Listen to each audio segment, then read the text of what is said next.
শান্তিতে নোবেল বিজয়ী ডক্টর মোহাম্মদ ইউনূস গুণমুগ্ধদের কাছে ম্যাজিক ম্যান নামেই পরিচিত। তার কাছে আছে আলাদিনের চিরাগ, যে চিরাগ থেকে দৈত্য বেরিয়ে রাতারাতি বাংলাদেশকে পাল্টে দেওয়ার কথা ছিল। কথিত 16 বছরের দুঃশাসনে থাকা বাংলাদেশটা এমন ভাবে পাল্টে যাওয়ার কথা ছিল যাতে সবাই সেই গানটি গেয়ে উঠত, একটি বাংলাদেশ তুমি জাগ্রত জনতার, সারা বিশ্বের বিস্ময় তুমি আমার অহংকার। কিন্তু গত 1 বছরে অধ্যাপক ইউনূসের সেই চিরাগ থেকে খারাপ দৈত্যই শুধু বেরিয়ে এসেছে।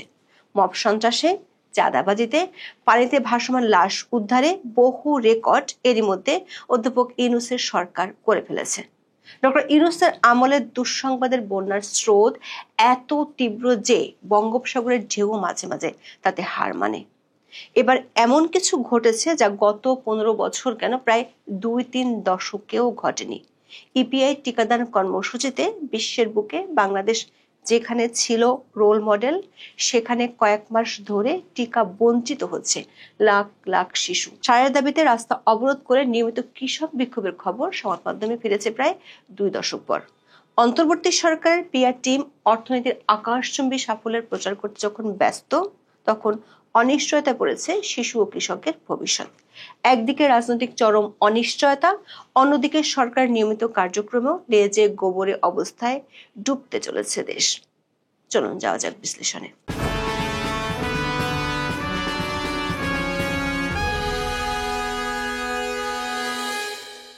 এক সময় টিভি বিজ্ঞাপন দেখতে দেখতে স্লোগানগুলো মুখস্থই হয়ে গিয়েছিল। বলা হতো, আপনার শিশুকে টিকা দিন, রোগমুক্ত জীবন দিন, কিংবা সুস্থ শিশু চাইলে ঘরে টিকা দিবেন খেয়াল করে। শিশুদের টিকা দেওয়ার ক্ষেত্রে বাংলাদেশের সাফল্য বিশ্বের জন্য অনন্য উদাহরণ তৈরি করেছিল। প্রাণঘাতী কয়েকটি রোগ থেকে শিশুদের জীবন বাঁচাতে সারা বিশ্বে বিশ্ব স্বাস্থ্য সংস্থার সম্প্রসারিত টিকাদান কর্মসূচি বা ইপিআই পরিচালিত হয়। 1979 সালের 7 এপ্রিল বাংলাদেশ এই কর্মসূচিতে আনুষ্ঠানিকভাবে যুক্ত হয়। 1 বছর কম বয়সী শিশুদের যক্ষ্মা, ডিপথেরিয়া, হুপিং কাশি, হাম, পোলিও, মাইটিসের টিকা দেওয়া শুরু হয় প্রথম পর্যায়ে। একই সঙ্গে মা ও নবজাতককে দেওয়া হতো ধনুষ্টঙ্কারের টিকাও। 2003 সালে হেপাটাইটিস বি, 2009 সালে হিমোফিলাস ইনফ্লুয়েঞ্জা টাইপ বি প্রতিরোধে এইচআইভি এবং 2012 সালে রুবেলা টিকা যুক্ত হয় এই কার্যক্রমে। 2015 সালে নিউমোনিয়া ও মেনিনজাইটিস রোগের জন্য পিসিবি, পোলিও রোগের আইপিভি টিকা, হাম এবং রুবেলার এমআর দ্বিতীয় ডোজ টিকা এবং 2017 সালের 2 অক্টোবর পোলিও রোগের এফআইপিবি টিকা দেয়া শুরু হয়। দর্শক, বিগত আওয়ামী লীগ সরকার অনেক সমালোচনা আছে, এটি সত্যি, কিন্তু শিশুদের বিনামূল্যে টিকাদান কর্মসূচিতে সাফল্যের ক্ষেত্রে শেখ হাসিনা সরকারের সাফল্য ঈর্ষণীয়। দৈনিক প্রথম আলো কার্যালয়ে 2014 সালে আয়োজিত এক গোল টেবিল বৈঠকে বাংলাদেশের ভূয়সী প্রশংসা করে বিশ্ব স্বাস্থ্য সংস্থা। সংস্থাটির কর্মকর্তা জয়ত লিয়ানাগে তখন বলেছিলেন, রাজনৈতিক সদিচ্ছার কারণে এখানে টিকাদান কর্মসূচি সফল হয়েছে। এক্ষেত্রে বাংলাদেশ বিশ্বের বিভিন্ন দেশের কাছে এখন রোল মডেল। বিবিসি বাংলায় 2019 সালে প্রকাশিত এক প্রতিবেদনে বলা হয়, জন্মের পর কিংবা শিশু বয়সে অজানা রোগে আক্রান্ত হয়ে মৃত্যু কিংবা পঙ্গুত্ব বরণ এক সময় বাংলাদেশের শিশুদের জন্য ছিল নিয়মিত ঘটনা, কিন্তু এখন আর সে দৃশ্য দেখা যায় না। বরং টিকাদান কর্মসূচির সফল বাস্তবায়নের ফলে অনেক সংক্রামক রোগী এখন বিলুপ্তির পথে। কার্যক্রম শুরু হওয়ার প্রায় 4.5 দশকের মধ্যে বাংলাদেশ টিকার মাধ্যমে প্রতিরোধযোগ্য রোগ নিয়ন্ত্রণ ও নির্মূলে অভূতপূর্ব সাফল্য অর্জন করে। 1984 সালে যেখানে টিকাদানের হার ছিল মাত্র 2% নিচে, বিগত আওয়ামী লীগ সরকারের সময়কার কমিউনিটি ক্লিনিকের মাধ্যমে টিকাদান কর্মসূচি সর্বোচ্চ সাফল্য পেয়েছিল। এজন্য আন্তর্জাতিক বেশ কয়েকটি স্বীকৃতিও পাওয়া গেছে। বাংলাদেশের সবশেষ পোলিও ভাইরাস সংক্রমণের ঘটনা রেকর্ড করা হয় 2006 সালে। 2014 সালে পোলিও মুক্ত ঘোষণা করা হয় বাংলাদেশকে। 2018 সালে রুবেলা নিয়ন্ত্রণের লক্ষ্য অর্জন করে সরকার। ইপিআই এর অসাধারণ সাফল্যের জন্য 2009 ও 2012 সালে গ্যাভি সেরা পারফরমেন্স পুরস্কার পায় বাংলাদেশ। তবে ডক্টর ইউনূস সরকারের রিসেট বাটনে বাংলাদেশের উল্টো পথে যাত্রা শুরু হয়েছে। কয়েক মাস ধরে দেশের বিভিন্ন জেলায় নবজাতকের টিকার জন্য চলছে হাহাকার। বিবিসি বাংলা সহ বেশ কয়েকটি সংবাদ মাধ্যমে কয়েক মাস ধরে ইপিআই টিকার ঘাটতির কথা উঠে এসেছে। বরাবরের মতো ডক্টর ইউনূসের প্রশাসন কোনো দায় স্বীকার করতে রাজি নন। যদিও টিকার জন্য মাঠে চলছে হাহাকার। নবজাতকের 1 বছর পূর্ণ হওয়ার আগেই অনেকগুলো টিকা দেওয়া শুরু করার কথা। তবে শিশুদের নিয়ে মাসের পর মাস স্বাস্থ্যকেন্দ্রে ছুটে বেড়াচ্ছেন হাজার হাজার বাবা মা। দৈনিক কালের কণ্ঠে গত মার্চে প্রকাশিত এক প্রতিবেদনে বলা হয়, দেশের অন্তত 30 জেলায় টিকার সংকট তৈরি হয়েছে। এতে শিশুর স্বাস্থ্য সুরক্ষা ব্যবস্থা ভেঙে পড়ার আশঙ্কা করছেন বিশেষজ্ঞরা।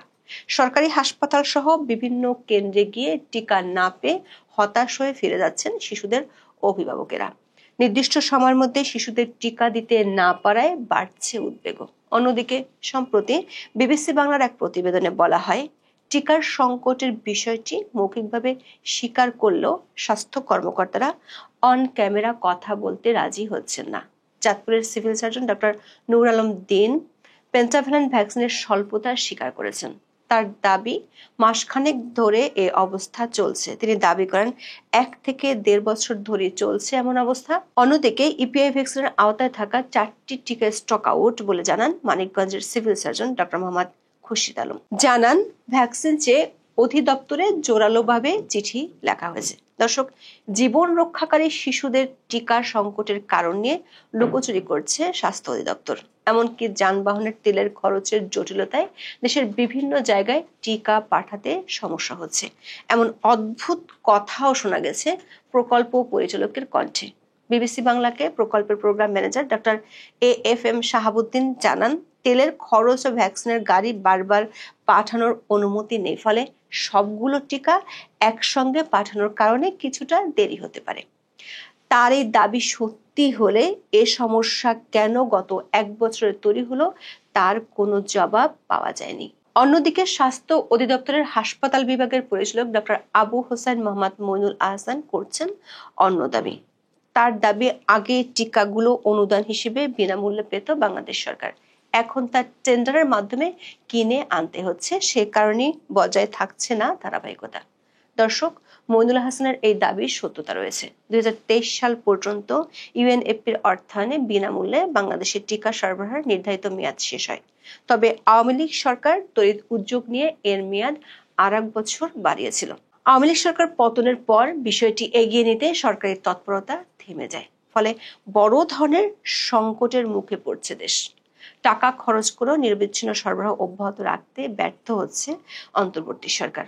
এতে জীবন সংশয়ের মুখে পড়ছে লাখ লাখ শিশু। বাংলাদেশ শিশু মৃত্যুর হার কমিয়ে আনতে উল্লেখযোগ্য অগ্রগতি করলেও ডক্টর মোহাম্মদ ইউনূসের সরকারের অদূরদর্শিতায় নতুন করে বাড়ছে ঝুঁকি। সেই সঙ্গে পোলিওর মতো যেসব রোগ নির্মূল হয়েছিল সেগুলো ফিরে আসার আশঙ্কা তৈরি হয়েছে। শিশুদের টিকার তীব্র সংকটের মতোই পুরানো আরেক বিপদ নতুন করে ফিরে এসেছে রিসেট বাটনে। সাম্প্রতিক সময়ে সারের দাম বাড়ার পাশাপাশি মজুদ সংকটও তীব্র হয়েছে। প্রায় সারের দাবিতে কৃষক বিক্ষোভের খবর আসছে সংবাদ মাধ্যমে। কুড়িগ্রামের বুরুঙ্গামারীতে 14 সেপ্টেম্বর সারের দাবিতে রাস্তা অবরোধ করে বিক্ষোভ করেন কৃষকেরা। এ সময় উপজেলা কৃষি কর্মকর্তাকে অবরুদ্ধ করা হয়। কৃষকেরা জানান, এলাকায় তীব্র সার সংকট দেখা দিয়েছে, ফলে রোপা আমন আবাদ ঝুঁকিতে পড়েছে। আর সার পাওয়া গেলেও গুনতে হচ্ছে অতিরিক্ত টাকা। ভরা মৌসুমে জমিতে সার দিতে না পারলে বড় ক্ষতির আশঙ্কা করছেন কৃষক। তাদের অভিযোগ, ডাই অ্যামোনিয়াম ফসফেট বা ডিএপি এবং ইউরিয়া সারের জন্য ডিলার পয়েন্ট ও খুচরা বিক্রেতাদের কাছে ঘরে শূন্য হাতে ফিরতে হচ্ছে, অথবা চড়া দামে কিনতে হচ্ছে সার। বিবিসি বাংলার এক প্রতিবেদনে বলা হয়, দেশের বিভিন্ন জেলার কৃষকের কাছ থেকে সার নিয়ে বিস্তর অভিযোগ পাওয়া গেছে। কেউ বলছেন সার পাচ্ছেন না, আবার কারো অভিযোগ নির্ধারিত দামের চেয়ে বস্তা প্রতি অতিরিক্ত টাকা খরচ করতে হচ্ছে। কৃষকের এমন নাবিশ্বাস অবস্থার মধ্যে উল্টো সারের দাম বাড়ানোর পথে হাঁটছে সরকার। পেট্রোবাংলা 10 আগস্ট সার কারখানায় গ্যাসের দাম বাড়ানোর প্রস্তাব দেয়। পরে একই প্রস্তাব আলাদাভাবে দেয় 6টি গ্যাস বিতরণ কোম্পানি। এমন অবস্থায় সার কারখানায় গ্যাসের দাম 150% বাড়ানোর গণশুনানির আয়োজন করেছে বাংলাদেশ এনার্জি রেগুলেটরি কমিশন। আগামী 6 অক্টোবর এই শুনানির পর সারের দাম বেড়ে যাওয়ার শঙ্কা তৈরি হয়েছে। ইতিমধ্যে শুনানিতে অংশ না নেয় ঘোষণা দিয়েছে ভোক্তা অধিকার সংগঠন ক্যাব। দর্শক, সার সংকট এবং দাম নিয়ে কৃষকের ক্ষোভ গত 2 দশকে খুব কমই শোনা গেছে। তবে 90 দশকের মাঝামাঝিতে সারের দাবিতে দেশের বিভিন্ন জেলায় ব্যাপক কৃষক বিক্ষোভ হয়েছিল। 1995 সালের 15 মার্চ সারের দাবিতে আন্দোলনরত কৃষকের উপর আইন শৃঙ্খলা বাহিনী গুলি চালায়। এতে টাঙ্গাইল, জামালপুর, নেত্রকোনা, ময়মনসিংহ, কিশোরগঞ্জ সহ কয়েকটি জেলায় প্রাণ হারান 18 জন কৃষক। প্রশ্ন হলো, প্রায় 3 দশক আগে সেই বাংলাদেশ কি আবার ফিরে আসছে রিসেট বাটনে? নবজাতকের টিকা থেকে শুরু করে চাষাবাদের মূল উপকরণ সারের জন্য হাহাকার কোন নতুন বাংলাদেশের ছবি উপহার দিচ্ছে? সেই সঙ্গে লাখ লাখ নতুন বেকার, 20 লাখ মানুষের অতি দরিদ্র হওয়ার মধ্য দিয়ে কোন ম্যাজিক্যাল দেশ হাজির করছেন নোবেল বিজয়ী ডক্টর মোহাম্মদ ইউনূস? শেখ হাসিনার সরকারের সমালোচনা করেন যে অধ্যাপক, তার সরকারের কাছ থেকে হাসিনার আমলের ভালো কাজগুলোকে আরো এগিয়ে নিয়ে যাওয়ার আশাই তো দেশের মানুষ করেছিল। গত 1 বছরে তার একটি নমুনাকে অন্তর্বর্তী সরকার রাখতে পেরেছে? এখন এ পর্যন্ত। সবাই ভালো থাকুন, সুস্থ থাকুন, নিরাপদে থাকুন। দেখা হবে আগামী পর্বে।